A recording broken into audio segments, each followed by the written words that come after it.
I may as well just relax a bit. It's like, what are we gonna do? Well, relax. Just wait for things to happen as they do. Surprised this hasn't ended yet. It's quite close.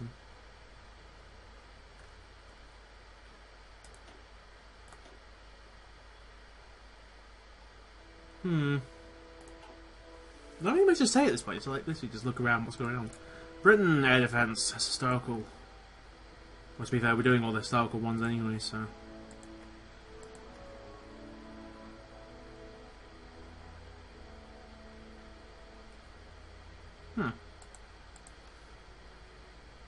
Indianization of army.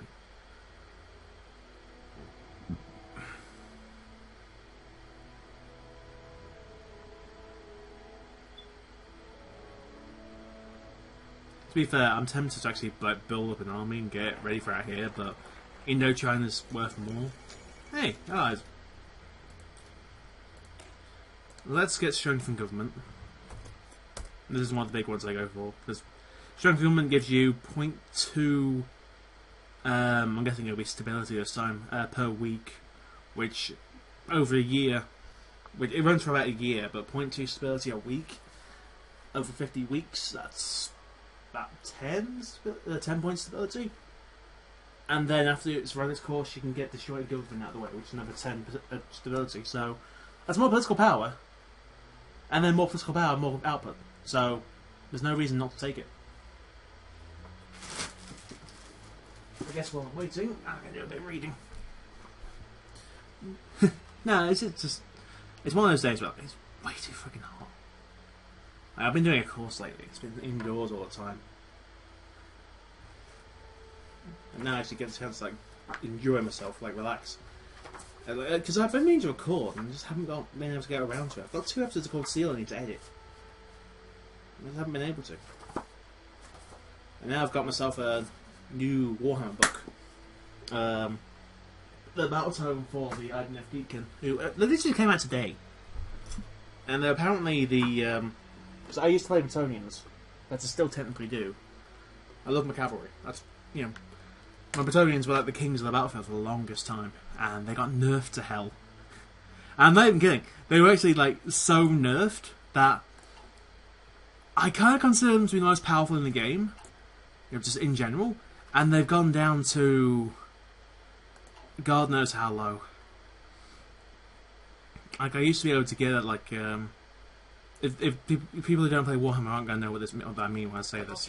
I used to be able to get like 2 wounds a model out of them in a group of 5, and now I'm going to struggle to get like 3, like say half that.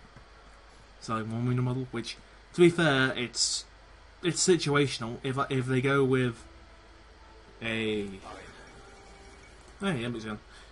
if they go with a army that's mostly death or destruction, or demons even, I do have an advantage because my army is, well, the Praetorian's actually really good against that kind of thing now, but they're not what they used to be. That's all I can really say. I love my knights. That's all I can say. I wish I could actually bear it like Total Wars and that lot, because I love my knights. Like, you could sit down and tell me that this game has knights in you, and you get to control them, or be them even, and I'd love it, Okay, pushing back. I think that's an attack out and then an attack in, which keeps falling back. Doing the mumbo. Looks like the guy here has actually died. Because he's actually walking and firing at times. So it looks like they're falling back between these two.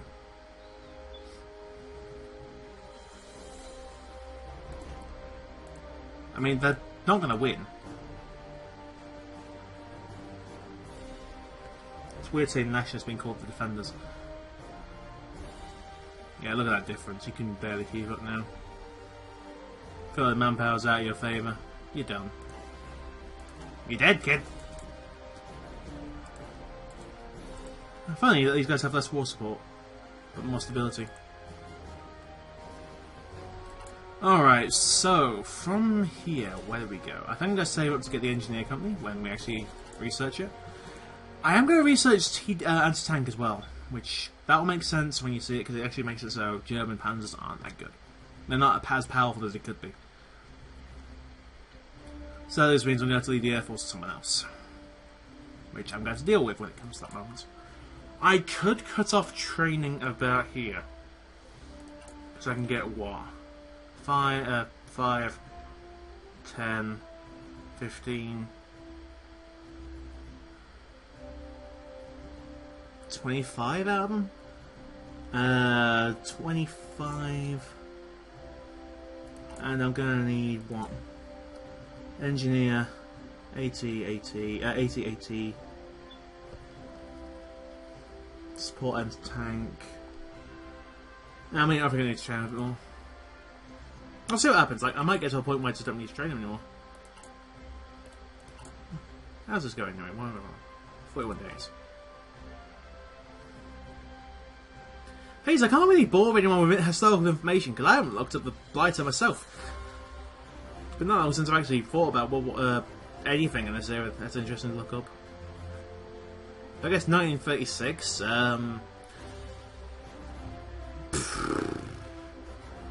Not really a lot to say. I mean, we've got the Americans who are getting their carriers. I think there was something going on in the British Raj, but that's neither here nor there. Oh yeah, factory trucks are over. Surprised I haven't had the elections yet.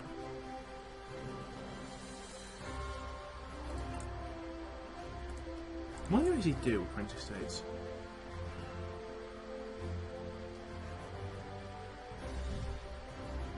Oh, so you lose autonomy. That could be interesting, actually.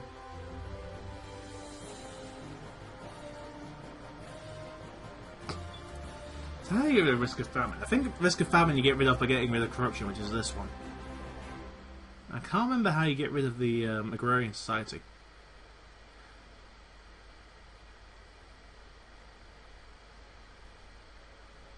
So that's a big one to try and get rid of. Smiling butters for nukes. That's the one I know about, just smiling butter is for nukes. Lions the Great Wars, Gurkhas. Or not. Indian Gurkhas is here. Oh. Okay. Indian gentlemen officers? Yeah, we know structure over. They've been happening for a while. Jungle Trade gives you Marines, Mountaineers, and Paratroopers who are better in jungle. That can help down there.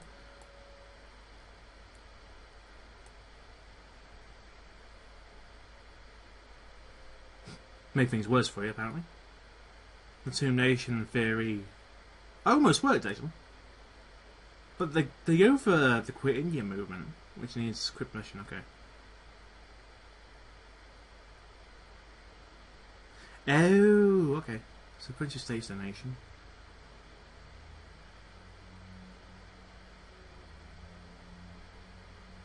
So can we actually get rid of the agrarian society? Not agrarian society. Whatever it is, the other thing. So I see quite a bit that actually could help, but it's just, yeah, I don't know if it actually is worth the things I'm looking for.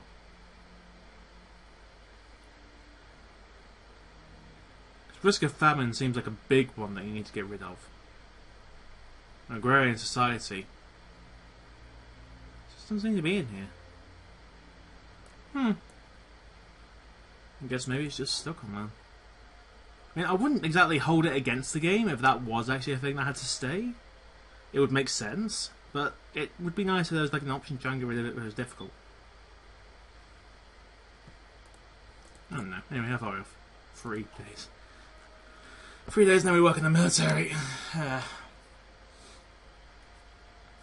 Research things like 70 days away? 50 days. Yeah. This is why I hate early game. Like, what do I talk about?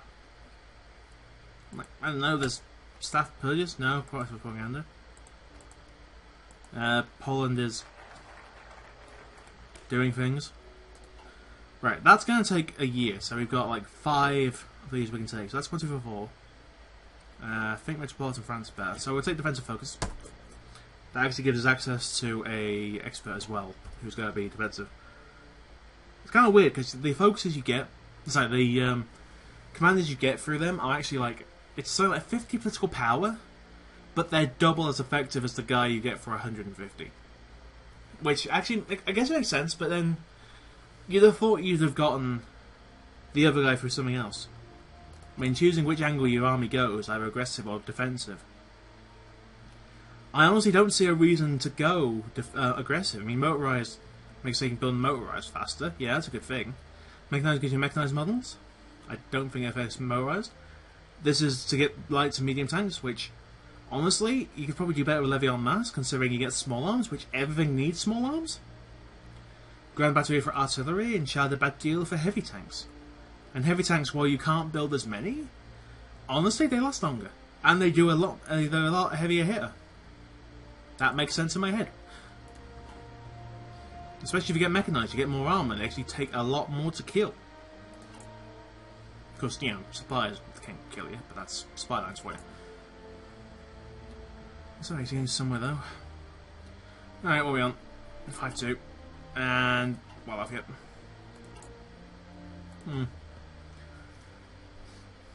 This is very slow. The worry times. I could like skimp off like 3 of these, send them to European front. It would make sense because these guys don't really see much use. These guys do. If there's anything guarding here, it's a death trap. Because the British will hit them from this side, I'll hit them from this side. If they move along, I take this port. Simple as. Planning has been done, but they haven't entrenched because, you know, they're currently training. What's acclimatization? Okay. Oh! So it takes 10% attrition, which is reduced to 4.5%. And its organisation regain has been reduced to 5%, which has then been mitigated to 2.2%. So I put this somewhere cold, like Scotland, where they get cold with acclimatisation? I guess that really is your incentive to keep these guys around in locations. So then they get better training and they get more acclimatised to areas. Wait, does that mean you guys are getting acclimatised to this? Holy Christ, you are. It's taking time, but... Blizzard snowing, extremely cold, very cold snow.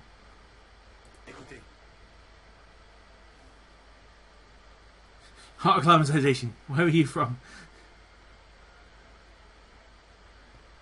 That's snow, so you guys should be... That's rain, actually. No, it is snow.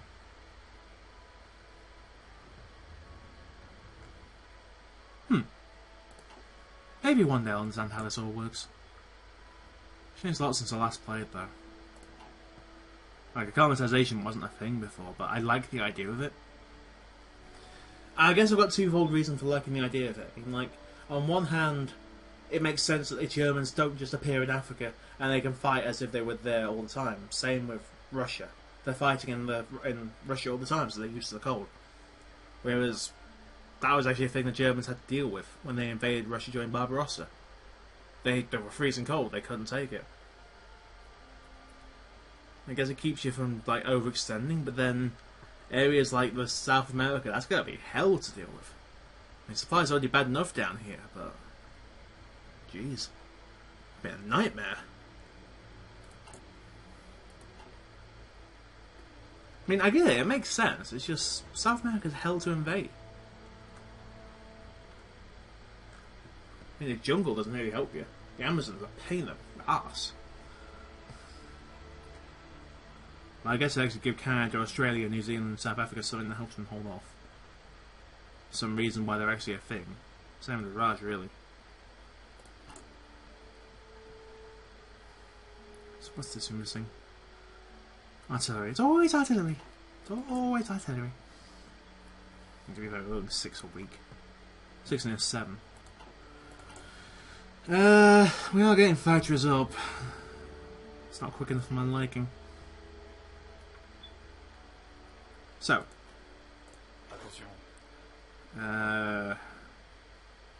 You guys are all prepared, we're not dug in. And we're going to get supplies. I think I'm going to go 1930, like the end of 1937, start of 1938, and then just cut off training. I mean, it's helping my guys. They are getting up to the free bar slowly.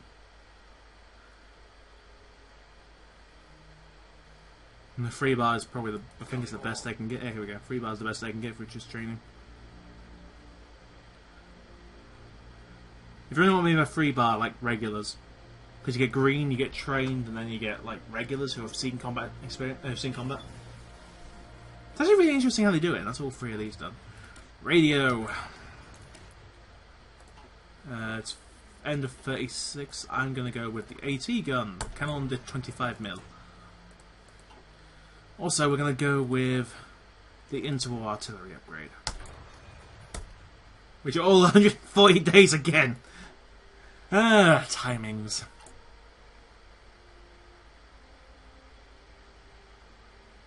I could just deploy you now. Are you just lacking the infantry equipment?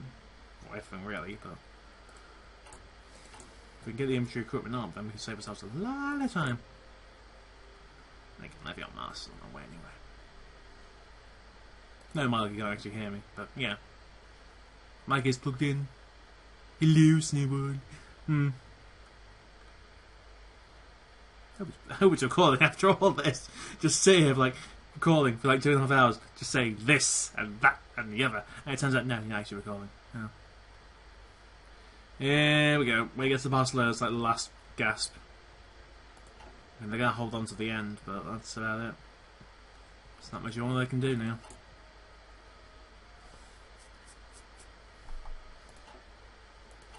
I haven't actually seen them win, so I think they've improved the AI slightly. I just don't know how much they've improved it by.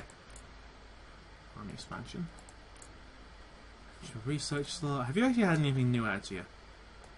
No, so it'd have to be the Awakening Tiger then. Now, something that makes me laugh, right? There's this, communist uprisings. If you, short version, if communist support in the country goes too high, the communists will take control of the state. With China, you can have them do international focus. What's this do? Gives you communist support. So you can basically shoot yourself in the foot and give yourself extra communists. Why would you do that? I don't know. But it's a thing you can do. So I kind of want to try it one time, just for laughs. And just watch as I destroy my own country. Because knowing me, I would do.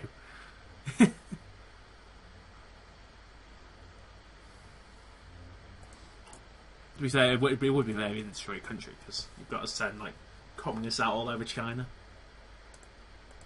Seems fitting. It makes historical sense.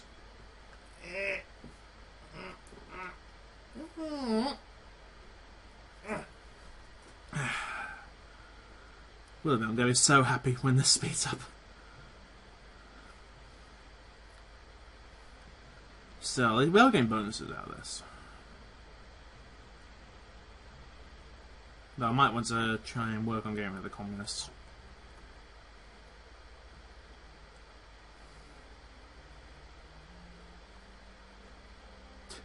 Why are they? Okay. Don't question it. Just your own sanity, don't question it. Levy on Mars is too important not to get. And we've got Maxime Weygand, who is our chief of army. He will give you 10% extra defense for divisions. So weighing on the defense, you actually take. Because you got an extra 10% chance, 10% extra defense, which enables you to actually have 10% extra chance to avoid being damaged. Which I went the long way around saying that, but there's different ways you can take damage in fights. Organisation and actual army strength. If you take organisation damage, that just forces your army to fall back over time. If you take strength damage, your army is actually weaker. If you're on the offense, you want breakthrough, which actually does the same thing. And breakthrough is actually higher on tanks than it is on infantry, which it makes sense considering there's a big bulking box of army. Breakthrough 36. Got light tanks of breakthrough 25 and 36. I can actually reason. Why if I go down this line? What happens here? 46 to 52. Do you have higher attack than he does? Because I might actually build it out of FCMs. Hardness 95 to hardness 80. Soft attack 16 to 15. Your max speed is higher, your hard attack is lower, your arm is lower, your piercing is lower. Production cost is lower, and reliability is higher. What I'm saying. So it's really, do I want to get a light tank and get an early bonus? Why is it compared to a medium tank then? What's this like? Same breakthrough. Soft attack is actually higher here, hard attack is higher. Max speed is 8 against 5. Armor is 60 versus 70. Yeah, that's fair. Piercing is 61. Holy Christ. Alright, so let's take S85 versus ARL.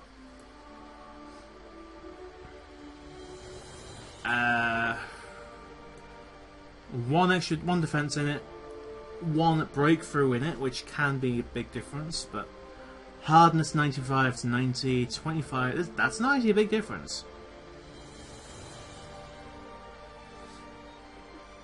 Hard attack is a massive difference. Armor is 30 difference. Piercing, that's a big difference. 81 to 111. But less than half production cost. And that uses chromium, which is actually kind of rare. Then there's tungsten, which is using my artillery. Really, it'd all be solved when I get to the AMX-50. Because the AMX-50 is like the jack of both. Jack of all trades. That is still not much difference. But then the supply use actually, sweet look at that. There isn't supply use, damn it. And I guess really it comes down to, do you want like, this is like minor differences until you get like hard attack and armor and piercing. So it's really what do you expect to be fighting more? Do you expect to be fighting tanks or do you expect to be fighting infantry? Expect to be fighting more infantry, we go with this. Because then the piercing is still, the armor is still good. Might try out the medium tanks this time. I mean, last time I had the B1s and they actually did a damn good job for me. Like, I'm actually starting to soften up towards actual dedicated tank groups.